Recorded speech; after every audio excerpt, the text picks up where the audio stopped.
Hey guys! Welcome back to my channel. Again, this is me, Miss Morena. And for this video, gagawa tayo ng buko salad. So, here is our ingredients. Nestle all-purpose cream. Meron din tayong nata de coco. And of course, ang ating condensed milk. So, eto yung ating mga ingredients, guys. Meron tayong Del Monte, pineapple tidbits. Ayan. And syempre, hindi papahuli ang ating buko. Mas maraming buko, mas masarap. So, i-mix na natin siya guys sa isang malaking bowl. Hindi naman kailangan na sa kaldero talaga, but since wala kaming malaking bowl na mapagmixan, kaldero yung ginamit namin. So, ilagay lang natin lahat ng ingredients. At i-mix lang ng i-mix. Ayan.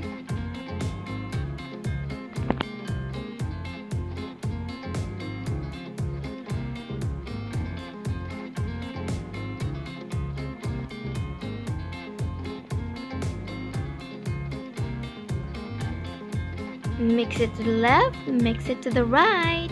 At syempre, ilalagay na natin ang ating fruit cocktail. Tanggalin mo muna yung sabaw ng fruit cocktail para mas masarap. Dahil hindi natin kailangan yun. So, ayan, mix lang ulit ng mix.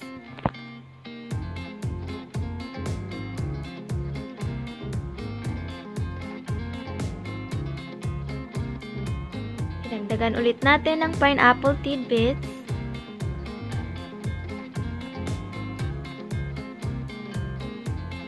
And then, pagkatapos mong i-mix yung lahat ng fruit cocktail mo, i-mix mo na yung buko, syempre.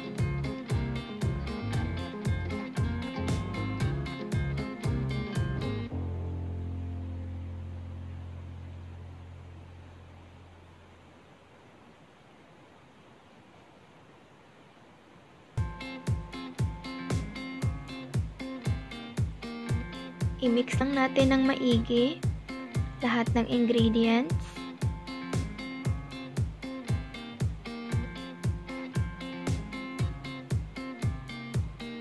Ayan.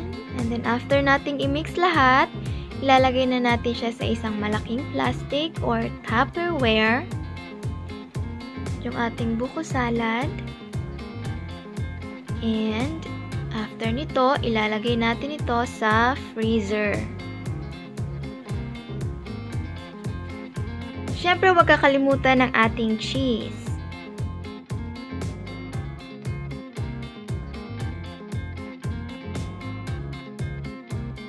So, after ilagay ng cheese, guys, ilalagay na natin ang ating buko salad sa ating refrigerator.